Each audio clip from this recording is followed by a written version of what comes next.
창의력 길러주는 문제가 별거 아니라는 거예요. 이런 문제로도 창의력을 길러줄 수 있는데 우리가 그렇게 안 하고 있다는 거죠. 어떻게 하면 될까요, 여러분? 지금부터 제가 문제 푸는 걸 보시면 깜짝 놀랄 거예요. 아까 말씀드렸죠? 왜 깜짝 놀란다고요? 두 가지. 와, 진짜 이렇게 하는구나. 공부 잘하는데 이렇게 하는구나. 이 한 가지. 두 번째는 뭐다? 생각보다 진짜 별거 아니네. 라는 거에 아마 놀라실 겁니다. 여러분, 지금부터 한번 문제를 풀어볼게요. 여러분들 지금 몇 학년 자녀가 있으신지 모르겠지만 이 문제는요, 초등학교, 중학교, 고등학생한테 다 줘도 풀게 할 수 있는 문제라고 저는 생각을 해요. 왜냐하면 27 더하기 18이 뭐야? 라고 했을 때 45라고 말하는 아이들은 당연히 100명 중에 99.9%는 45라고 맞추겠죠. 어른들도 다 맞출 수 있어요. 수학 아주 오래 노는 사람들 중에. 그런데 우리가 연산을 강조할 때 어떻게 하죠? 27 더하기 18을 자, 딱 풀어봐 했는데 얘가 45 맞췄어요. 그럼 어떻게 해요? 넘어간다는. 근데 제가 앞에서 말씀드렸어요. 유창성은 뭐가 필요하다? 한 가지 그림을 가지고도 여러 가지 방법으로 완성시키는 게 굉장히 중요하다고 말씀드렸죠. 두 번째, 이게 달까? 이게 다가 아닌데? 더 있을 것 같은데? 이런 생각을 만들어주는 게 뭐다? 사고의 개방성이라는 거예요. 그러면은 이거를 길러주려면 어떻게 되나요? 27 더하기 18 누가 몰라요? 이렇게 풀죠 보통? 우리 머릿속에서 보통 이렇게 풀어요. 아이들도 보통 이렇게 풉니다. 근데 이거를 어떻게 하면 우리가 이걸 창의력을 길러주는 데 활용할 수 있을까요? 창의력 길러주는 문제가 별거 아니라는 거예요. 이런 문제로도 창의력을 길러줄 수 있는데 우리가 그렇게 안 하고 있다는 거죠. 어떻게 하면 될까요, 여러분? 여기 써있죠? 27 더하기 18은 저렇게 7, 8, 15 해가지고 1 올려주고 2, 1 해가지고 1 올려준 거 더해가지고 4 답은 45 이렇게 다 구해요. 그런데 여기서 뭐라고 할 수 있냐면 또 다른 방법은 없을까? 라고 물어볼 수 있잖아요. 그죠? 그러면 여러분 자녀한테 진짜 한번 해보세요. 여러분 자녀가 초등학생이든 중학생이든 고등학생이든 아니면 대학생이든 남편이랑 해보시고 와이프랑 한번 해보세요. 몇 가지 방법으로 이 문제 풀 수 있을까요? 이게 창의력을 길러주는 방법인데 우리는 이런 거 아무것도 하지 않는다는 거예요. 근데 여러분 제가 최근에 생겼죠? 스레드라는 인스타에서 SNS 포맷인데 거기다가 제가 가끔씩 이런 문제를 올려요. 그러면 이게 딱 올리잖아요? 그럼 수학 잘하는 데 와가지고요. 진짜 엄청나게 많은 방법을 풀면서 되게 재밌어요.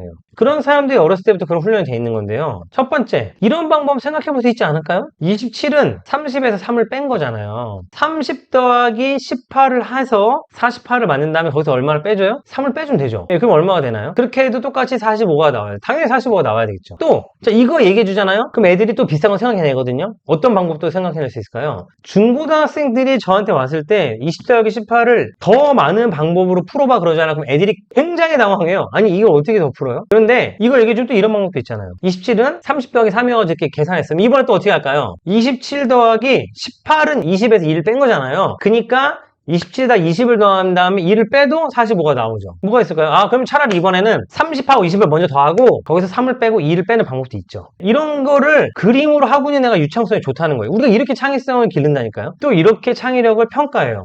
자, 그러면 이번엔 거꾸로 27에 있는 2를 18에다가 빌려줄래. 그래서 몇으로 만들어요? 20으로 만들어줄래. 그러면은 2를 빌려줬으니까 25 더하기 20도 되겠네요. 그죠? 45. 그럼 반대도 할 수 있죠? 27에다가 3을 빌려줄 거야. 18에서. 그러면은 18은 15가 되고 27은 30이 되죠. 그래서 뭐가 될 수 있어요? 15가 될 수 있죠. 벌써 몇 가지? 처음에 했던 방법까지 포함하면 벌써 6가지가 됐어요. 근데 이제 아이한테 물어봐. 다 한 것 같아? 근데 아이가 다 한 것 같은데 근데 거기서 우리가 사고의 개방성도 길러줘야 될 거 아니에요? 이게 다가 아니지 않을까? 너가 생각하는 거 말고도 더 많은 게 있을 수 있단 말이야.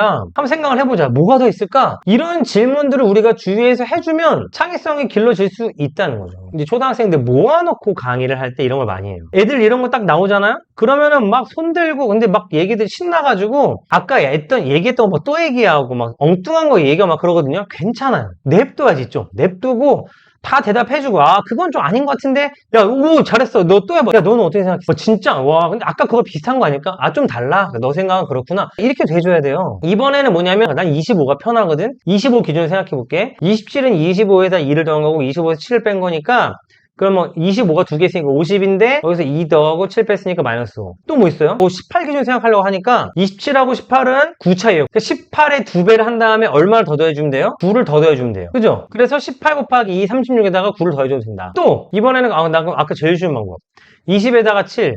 10에다 8이니까 난 10의 자리끼리 먼저 더하고 7하고 8하고 더할 거예요. 근데 여러분 이거 되게 새로운 방법 같죠? 이게 뭔지 아세요? 이게 앞에서 했던 그거랑 똑같은 거예요. 결국은 이거랑 똑같은 거거든요. 근데 이게 우리가 잘 모르죠. 이렇게 말하면 좀 다른 것 같죠? 그 다음에 또 25에다가 이번에는 그럼 5를 끊을래. 25에다가 2 더한 거. 그 다음에 15에다가 3 더한 거. 그러니까 합치면 40에다가 3을 더해서 5. 27은 9를 3번 더한 거고요. 이 18은 9를 2번 더한 거예요. 그러면 9를 5번 더한 거잖아요. 그러니까 이건 몇이라고 할 수 있다? 9 곱하기 5에서 45라고 할 수 있다. 지금 제가 말씀드린 것 중에서 여러분이 나는 진짜 이해가 안 간다. 제가 문제를 던져주잖아요? 그럼 벌써 댓글창부터 막 난리가 나요. 이렇게 막 얘기하시고, 나중에 한번 시간 되실 때 스레드 와서 한번 보세요. 제가 내는 문제들이 간단한 문제들이거든요. 초등학생들이 내는 문제. 근데 막 저기 치과 의사, 막 수학 전공하신 분들, 막 박사들, 막 교수님들 몰려들어가지고 막 그 문제 풀면서 신나하고 막 난 이렇게 풀어, 저렇게 풀어, 막 이렇게 한단 말이에요. 그런 사람들하고 경쟁을 해야 되는 거예요. 그렇게 어렸을 때부터 창의력이 훈련이 된 사람들은 아이한테 질문해 보세요. 몇 가지 방법으로 풀 수 있는지 보시면 답이 나옵니다. 진짜 잘하는 아이들이 한 6, 7가지 정도 해요. 진짜 막 타고난 애들은 저 정도 이제 생각해내는 거는 저도 이제 좀 시간 좀 들였으니까 10가지 정도 하면 와 진짜 탁월하다. 그런데 중요한 건 뭐냐면요. 시간을 더 주고 시간을 더 주면 아이들이 계속 방법을 생각해낸다는 거죠. 그 방법이 꼭 효율적인 방법일 필요도 없어요. 기가 막힌 방법일 필요도 없다는 거예요. 우리는 우와 어떻게 저런 방법을 생각했는지 이런 것만 창의성하는데 그게 아니고 창의성은 어떤 요소를 가지고 있다? 한 가지 문제를 여러 가지 방법으로 접근하는 게 창의성이 굉장히 중요한 요소라는 걸 꼭 기억을 하셔야 돼요.